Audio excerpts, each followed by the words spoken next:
every so often I get something that just leaves me shaking my head. And when you guys see this, you're going to just shake your head too. I've seen some stuff in pretty bad shape, but the way that these people treated their home videos just blows my mind. I'm going to show you one cassette, but I had an entire order that every single tape was in this kind of condition. But this one was the worst. What do you mean you're going to charge extra? Really? This is what I get from people. I get tapes that are broken. I get tapes that have been sitting near a fireplace, and they expect that I can just put this in my machine and magically I'm going to get a copy of this tape without doing any work. And no, they don't want to pay any extra. Well, I'm sorry, they are paying extra or their tape's not getting damaged. And even have the customer say, well, you know, that's not so bad, it opens up. I said, yeah, and I put that in my machine, it's going to break my machine, and then I'm going to be one machine down. So, I can't transfer a tape like this. Let's open it up and see if there's any further damage and whether I can put it into another shell just to recover the tape and get the contents at least saved.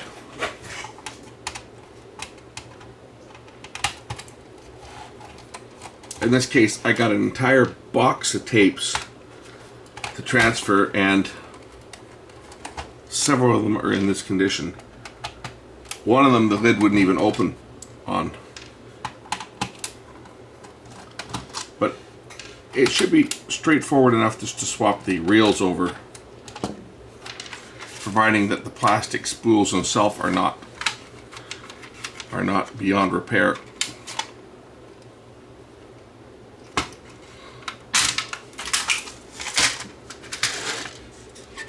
Oh, the reel's a bit damaged here, but probably be okay. I'm not too worried about this shell because this tape, we're going to try and get one play out of this, and that's it. I've got my donor tape here. We'll just switch the spools over and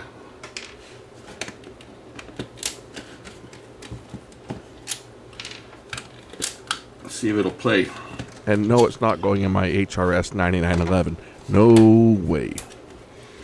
But this is the type of stuff I see on a regular basis, and I'm sure anybody else in the archiving business also sees tapes that are in really rough shape. Yet everybody wants them done for, you know, next to nothing. If you try to charge somebody more than about $10 to do a tape, they squawk about it like it's not worth spending any money on.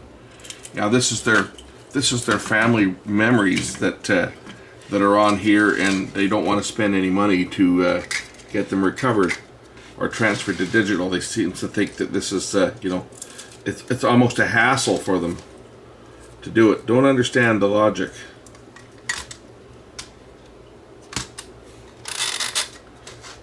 Hopefully this tape, there's nothing else wrong with it other than that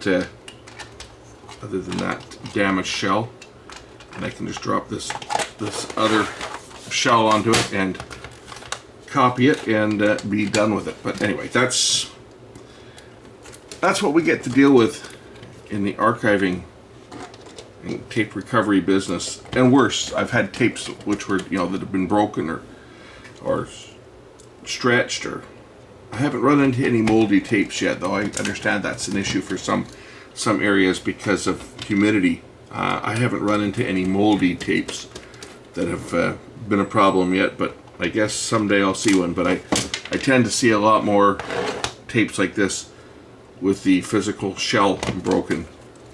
And I have to do a lot of transplanting of tapes just to get a recording off of them. And of course, once the tape is done, I had to swap it back because I need to get what's on this tape off as well.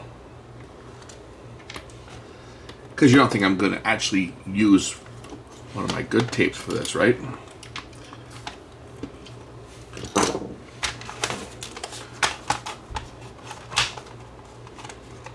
Someone's got a party, diving and skiing on this one.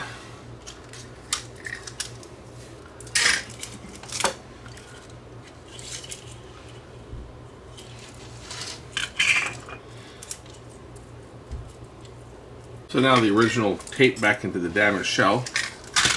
And no, I'm not being gentle with it because it's been transferred. It's got had about an hour on it. Of course, they used the EP speed like so many buffoons did. It was obviously a tape that was shot on, I'm pretty sure it was shot on an 8mm camera. And then they just copied it over to VHS, and they did it at the slow speed like everybody did. And they wondered why the recordings looked like crap. And now it's gone over to digital, and it's not going to look any better on digital because it's not going to look any better than the source. This is kind of a lost cause, I think, this even bothering to try to put this shell back together. Should just hand it back to them. There's other tapes. They brought me about half a dozen tapes, and a lot of them were like this. Broken shells, windows missing, dirt all over the tape.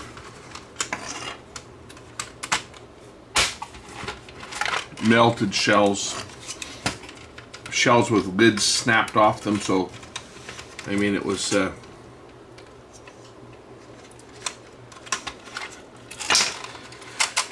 is what it is, right? But that's what you got to do sometimes to try to recover tapes.